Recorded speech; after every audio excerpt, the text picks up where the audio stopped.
Boa tarde a todos.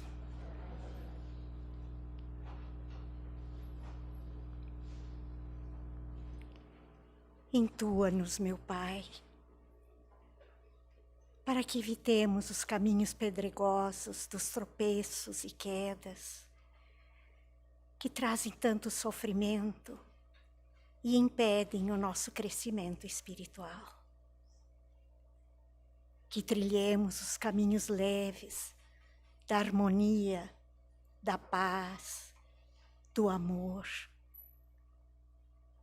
Do amor ao estendermos mão amiga ao irmão caído pelas vicissitudes da vida. Do amor no abraço fraterno ao irmão em sofrimento. Do amor na palavra de encorajamento, de fé, de esperança. Do amor no auxílio material ao irmão necessitado.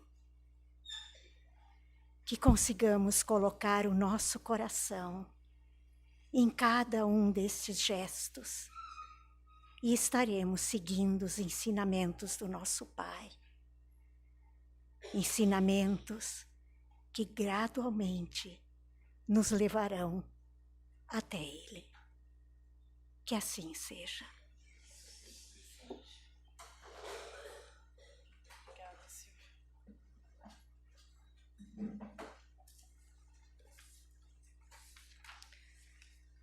Que alegria poder estar aqui com vocês nessa tarde e falar sobre um tema que é recorrente nas nossas vidas desde o momento que quando aqui chegamos, até o momento que nós retornamos à nossa pátria espiritual, que são os relacionamentos familiares. Esse livro, esse tema foi proposto pela área da família, muito bem sempre intuído por eles, para que a gente possa trabalhar sempre esse laboratório que é a família, né? Foi retirado do livro do Divaldo. Nós temos ele à disposição, caso alguém se interesse. E nos traz toda essa temática que nós já sabemos, muitos de nós, um pouquinho há mais tempo encarnados aqui na Terra, né? Sabemos que nós precisamos passar. Então, a família é o primeiro laboratório que a gente tem das vivências da sociedade. É lá que nós vamos começar o nosso treinamento, o nosso aprimoramento espiritual, para que nós possamos aprender e melhorar como pessoas e principalmente como espíritos. Mais do que o laboratório, a família, ela é necessária para a nossa evolução. Ela nos dá todo esse suporte que nós precisamos para treinar todas essas virtudes que nós precisamos a cada dia, um pouquinho mais, ir aprimorando e resgatando de vidas passadas, muitas vezes até dessa vida. Então, lá na família, onde nós somos realmente, onde nós nos mostramos realmente quem somos, lá nós não conseguimos disfarçar. Lá nós somos transparentes. Os nossos atos, os nossos desejos, os nossos anseios, eles se tornam muito visíveis para quem convive. Nós costumamos dizer que a convivência, né, ela traz essa intimidade, ela faz com que as pessoas se conheçam cada dia um pouquinho mais. Isso, a maioria das vezes, é muito bom, mas em algumas vezes também não é tão bom. Nós aprendemos a conhecer aquele lado da pessoa que muitas vezes nós repudiamos ou nós gostaríamos de não conhecer ou de deixar lá quietinho para que a gente não precise trabalhar. Então, ela nos proporciona esse aprendizado contínuo, diário e necessário ao nosso progresso espiritual. Aceitos, então, ou repudiados no seio familiar, muitas vezes, como já comentei aqui, por existências passadas, que nós não temos, graças a Deus, o véu do esquecimento nos dá essa bênção de não lembrarmos do que fizemos em outras vidas, porque isso nos traria mais malefícios do que benefícios. Se a gente lembrasse o que a gente fez para aquele ente querido, ou se a gente lembrasse o que aquele ente querido nos fez, esse esquecimento nos dá a oportunidade de começar de novo, de conhecer aquela pessoa novamente, de conhecer aquele ser integral, aquele espírito que já veio conosco em muitas outras existências, mas por um parâmetro diferente. Quem sabe agora numa roupagem diferente, porque viemos em outras vidas desafetos e nessa estamos tendo a oportunidade de reatar os laços através da maternidade, da paternidade, daquele nosso irmão. É uma oportunidade única e é uma oportunidade a qual nós não devemos desperdiçar, porque vai nos proporcionar, talvez no nosso entendimento muito curto, às vezes muito limitado agora, mas um futuro, num retorno ao lar, vai nos proporcionar um benefício para a nossa evolução, que é um salto, que para nós aqui às vezes é um reatar, é um fazer as pazes, mas para a evolução espiritual é um salto gigantesco no nosso crescimento. Então, que possamos utilizar essas ferramentas que nós temos lá no lar, através desses nossos entes queridos, desses nossos parentes próximos ou não tão próximos, essa oportunidade de enxergar nele, não a dificuldade, não o ser difícil, não aquele ser que nos traz todo o comprometimento, mas aquele ser que nos dá a oportunidade de exercitar alguma coisa. A paciência, a compreensão, a tolerância. Porque pensamos muitas vezes naquele irmão que nos dá trabalho, mas não sabemos também a visão e a ótica dele. O que nós também fazemos para eles. Qual é a nossa reação quando ele nos traz o seu problema? Como nós agimos diante daquele problema que ele está nos trazendo? O que nós podemos aprender com aquilo? Pensamos no modo imediato, no modo normal ali da hora, e esquecemos de analisar todo um contexto. Reagimos. Não pensamos, não usamos a razão. E o Espiritismo nos convida a isso.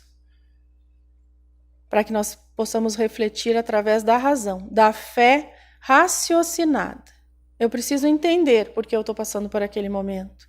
Eu preciso buscar o entendimento daquilo que está acontecendo. Eu não posso só crer porque alguém me disse que era desse modo.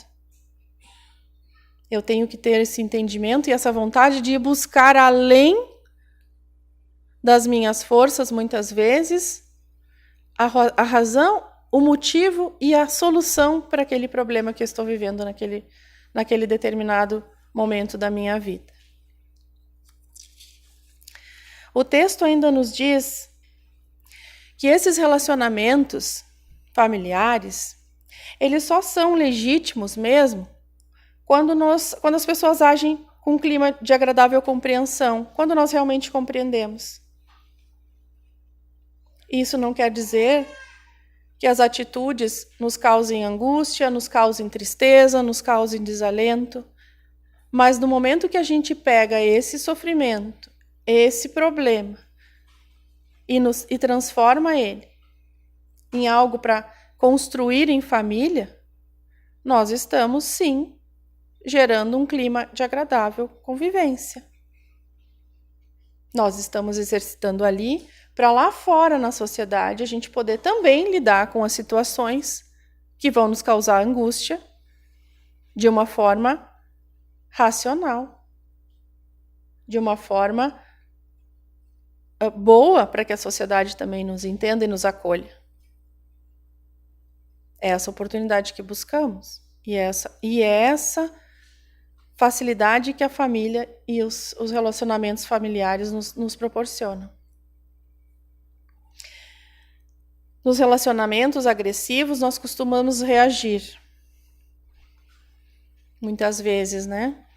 Não paramos para pensar, não respiramos, não damos a outra face. Tomou, levou. Só reagimos, sem pensar nas consequências daquele nosso ato. Ah, mas ela me provocou, mas ele me provocou. Foi ele que começou, mas foi ela que disse. Mas e o que eu fiz com essa reação? Que lição eu tirei disso? Eu fui tão ou mais agressivo que ele na minha reação? Eu usei da mesma? Eu paguei na mesma moeda? Ou eu refleti, ponderei e exercitei a minha tolerância frente àquele obstáculo? Dói? Óbvio que dói. Nós somos seres falíveis, nós somos seres imperfeitos. E isso não quer dizer que a gente não vá sofrer com aquela injustiça, com aquele problema, não vá sentir a dor. Mas o que vai nos fazer evoluir é o que nós projetamos para o nosso futuro com aquela situação. Isso vai nos diferenciar da categoria do mundo de provas e expiações para o ser regenerado.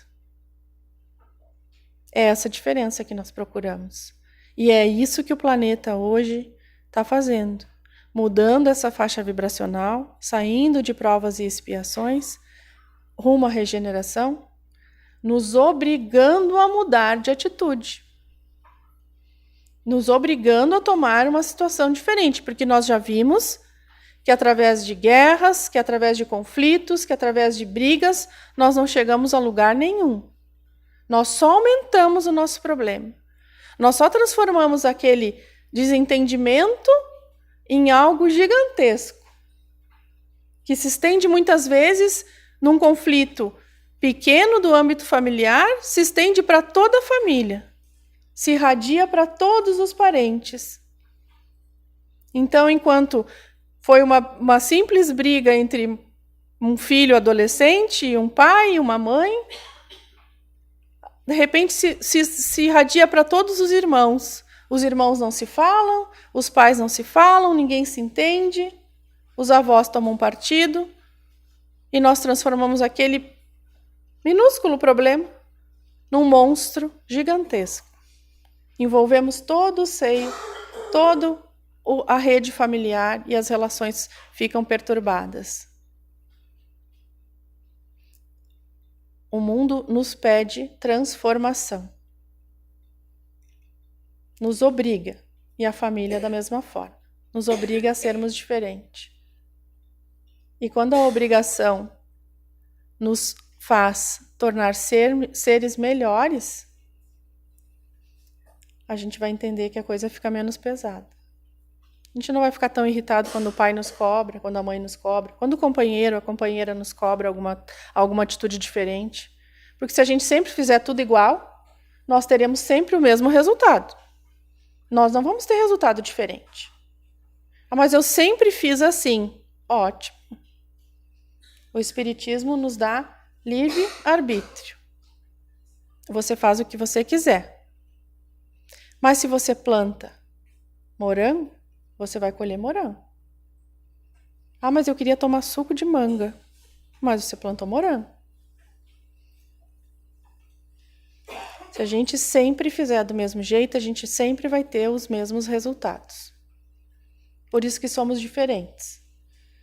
Para que a gente possa interagir no seio familiar e transformar o potencial de cada um num grande conjunto de coisas boas.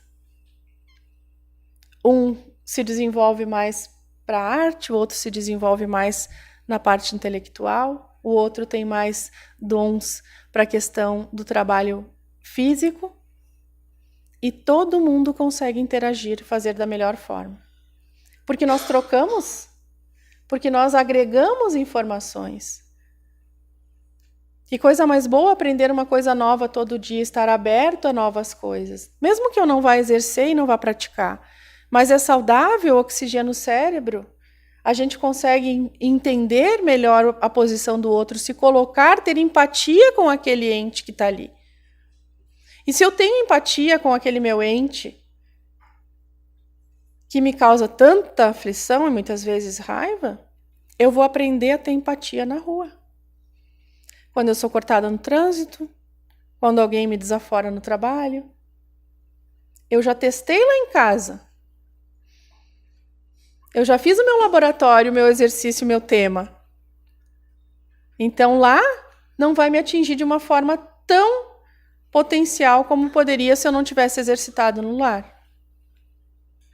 Imagina a criança que passa a vida no lar sem nenhum desafio, sem nenhum obstáculo que possa exercitar, que ela tenha a paciência na hora de passar. Ela vai chegar na rua e vai sofrer. Porque ela teve tudo. Ela não precisou se preocupar com nada. Ela não se frustrou em nenhum momento da vida dela. Mas nós, na família, conseguimos fazer por ela. O que lá fora talvez a gente não consiga depois, com a vida adulta. Nós não teremos essa facilidade. Então, que exercitemos ali. Não deixemos, meus amigos, morrer a emoção do amor. Porque quando morre o amor e o respeito, ela dá lugar à indiferença. E quando a gente consegue passar por aquele obstáculo, mesmo que tenha sido doloroso, mas entender através do amor, aquilo nos agrega. Quando o amor morre e a indiferença toma lugar, nós vemos ali um buraco. Nós vemos um distanciamento cada vez maior. Porque a indiferença é um sentimento que vai nos trazer um afastamento muito grande. Para mim, é indiferente aquela pessoa. Se ela está bem, se ela está mal, se ela está ali, se ela não está. É indiferente. E isso nos distancia cada vez mais. Nos conflitos que nós temos em casa, no lar, em decorrência das enfermidades, muitas vezes das enfermidades de algum dos nossos entes queridos, né, de personalidades enfermiças, o medo de amar, a desconfiança, de ser recíproca, o amor, porque nós queremos amar, mas nós também queremos ser amados, né? Nós queremos essa contrapartida. Eu quero amar, mas eu amo, mas eu também quero ser amado. Essas oportunidades, esse receio, eles nos impedem de ter uma boa relação no lar. Eu prefiro não me envolver. Não, esse problema não é meu. Esse problema é lá da pessoa que criou. Eu não vou me envolver. Vou deixar passar. E aí eu perco uma oportunidade muito boa de estar ali presente para aquela pessoa que veio nessa vida com esses comprometimentos e veio nessa família e não foi por acaso, porque nós precisávamos exercitar, ele através da enfermidade e nós através da observação e do laboratório de estar com uma pessoa que precisa de necessidades de atenção especial. E mais uma vez, nós perdemos a oportunidade de crescimento. E tudo que não se renova, que não se dá continuidade, tende a desaparecer. Como assim? Amor é exercício. Paciência é exercício. Tolerância é exercício. Se eu não exercitar, ela se extingue. Se eu não exercitar o amor, ele se extingue. Tudo que a gente não dá continuidade, ele deixa de existir. No lar, nos diz o texto, se faz sempre escola na qual os hábitos irão definir todo o rumo existencial do ser humano. É o lar, é a família que nos dá o rumo da nossa existência. Com exemplos bons ou ruins, com coisas boas ou não, mas é ela que nos ruma. A gente aprende com um exemplo bom do pai, da mãe, do irmão mais velho, do tio, da avó, do avô que trabalhou, que batalhou, mas nós também aprendemos no ruim. Nós também aprendemos quando nós temos aqui em casa aquele pai, aquela mãe abusiva, aquele lar violento, e quando nós aproveitamos aquilo para dizer, eu não serei assim. Eu aprendi com um erro. Então, sim, nós aprendemos na dor. Nós aprendemos dessa forma. O texto nos traz um puxão de orelha quando ele nos diz, por serem profundos e inevitáveis, os laços de família nos obrigam ao desenvolvimento da afetividade. São inevitáveis. São profundos porque nos conhecemos mais do que qualquer um outro. Mas nos proporcionam desenvolver a afetividade. Porque amar aquela pessoa fácil de convivência é muito bom, é muito fácil. Mas amar aquele que nos desafia todos os dias é um degrau a mais que nós conseguimos. Mais do que aquele que é fácil de amar. Porque nós conseguimos enxergar além daquilo que ele está nos mostrando. Além daquela situação difícil. Bom, ele é difícil, realmente é uma pessoa complicada. Mas ele tem um coração bom. Ele tem uma habilidade, ele ajuda os outros. Eu já estou conseguindo enxergar além daquela dificuldade que ele apresenta. E ele não foi colocado ali no seio familiar por acaso. Nós não nos encontramos aqui na Terra, em família, porque, de repente, o nosso pai e a nossa mãe se olharam na rua e resolveram que iam constituir uma família. Ah, foi o acaso, isso aí não estava nada previsto.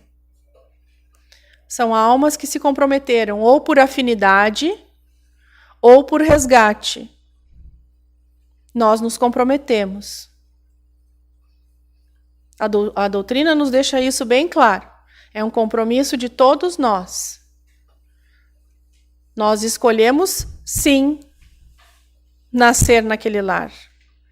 Nós escolhemos, sim, e aquelas pessoas nos aceitaram, sim, como filhos, como irmãos, como cônjuges.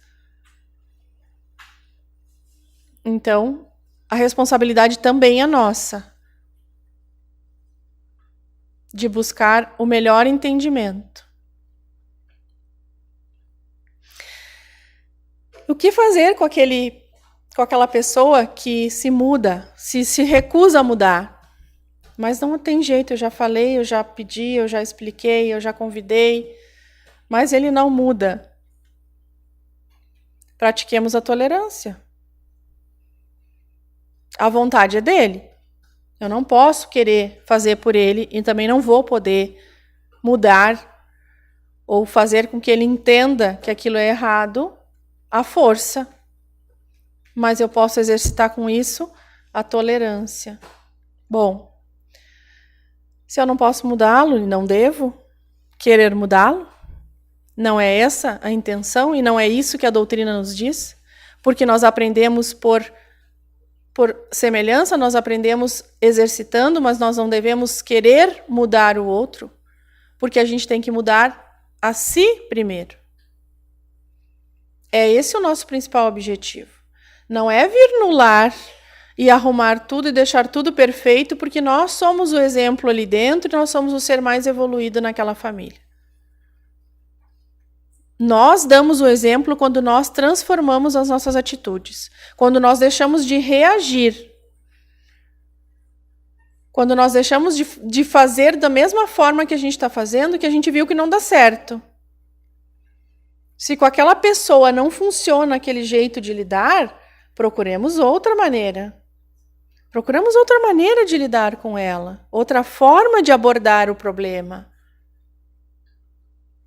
Se eu estou há 20 anos com a criatura, e há 20 anos eu peço para ele do mesmo jeito, da mesma forma, e ele ainda não entendeu, quem sabe eu uso a doutrina que nos está aqui para que a gente possa aprender todos os dias. O Evangelho é um livro de aprendizado diário. Lá Kardec nos deixou os ensinamentos, codificou os ensinamentos de Jesus para que a gente use todos os dias. Amai ao próximo como a si mesmo. Amai a Deus sobre todas as coisas. Fé, tenha fé, mas raciocine o que essa fé te traz. Use uma abordagem diferente para que eu possa ter resultados diferentes nos meus relacionamentos.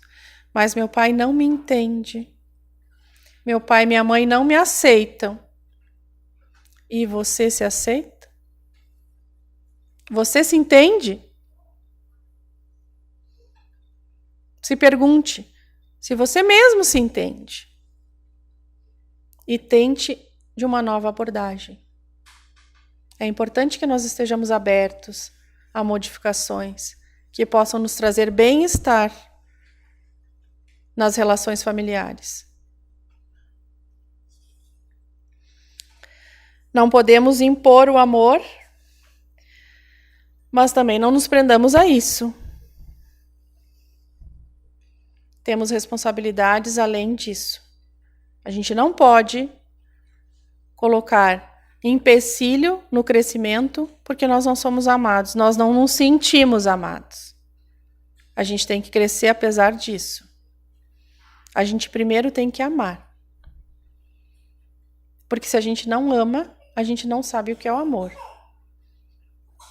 E muitas vezes nós somos amados sim, só não percebemos porque não é a mesma forma com que nós amamos. É um jeito diferente, é um jeito limitado da pessoa, mas é um jeito de amar. E chegando quase ao fim, a gente pensa que fugindo dos conflitos, né, da família, a gente está livre daquele problema. Terminei com a família, não quero mais, não vou mais, não falo mais com ninguém, evitei os problemas. Os problemas nos seguem onde nós estivermos. Porque se não foi no seio daquela família em que nós somos colocados, vai ser no seio da família que nós vamos constituir. Porque os defeitos vêm junto. Os problemas vêm junto. Então não adianta a gente fugir. Se a gente não enfrenta os problemas, se a gente não olha de frente os problemas, eles não vão embora. Eles ficam ali nos assombrando, nos tirando o sono, nos tirando a paciência. Então não adianta fugir. Nós temos que resolver, sentar e resolver. De uma forma ou outra, aí com resultados bons ou maus para a gente ou para as outras pessoas, se está resolvido, está resolvido. Não fica pendente nada do que precisaria, do que deveria ter sido resolvido. E o texto nos diz, termina com as duas frases. Lar é a fornalha mais preciosa para o amoldamento do caráter e da personalidade.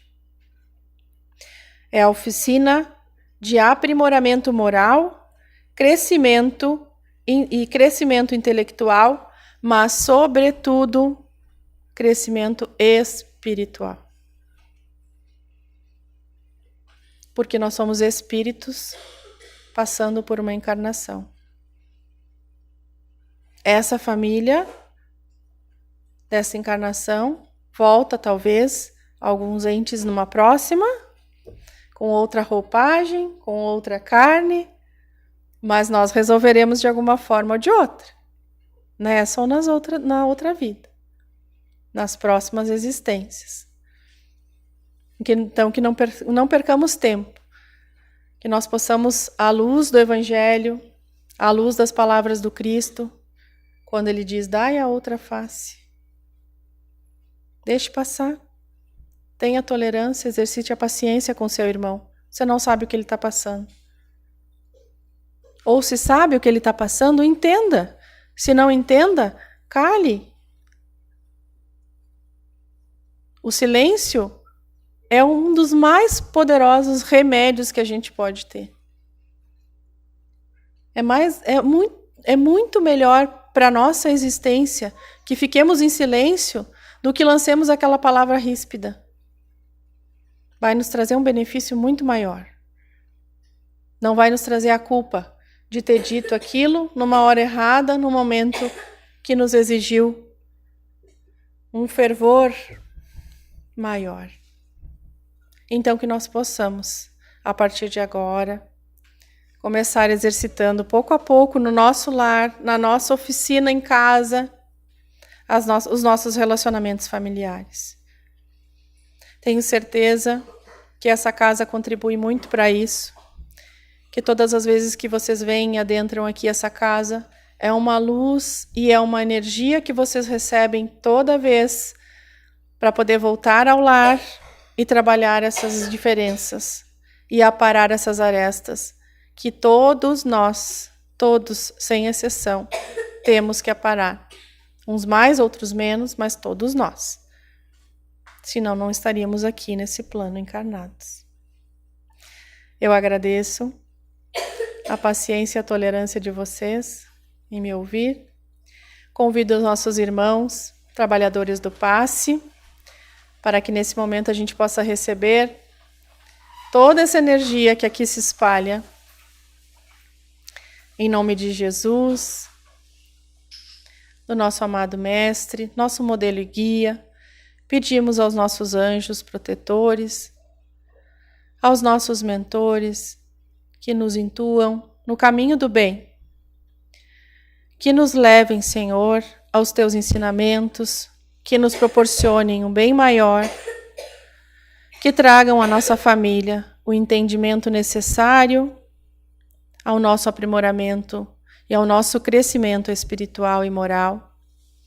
Que possamos, Pai, através dessa doutrina maravilhosa, fazer o autoconhecimento e transformar, fazer a nossa reforma íntima, para que agora, rumo à regeneração, possamos tornar esse planeta num mundo melhor. Que o Pai, de divina bondade e justiça, nos ampare hoje e por todo sempre, e que assim seja.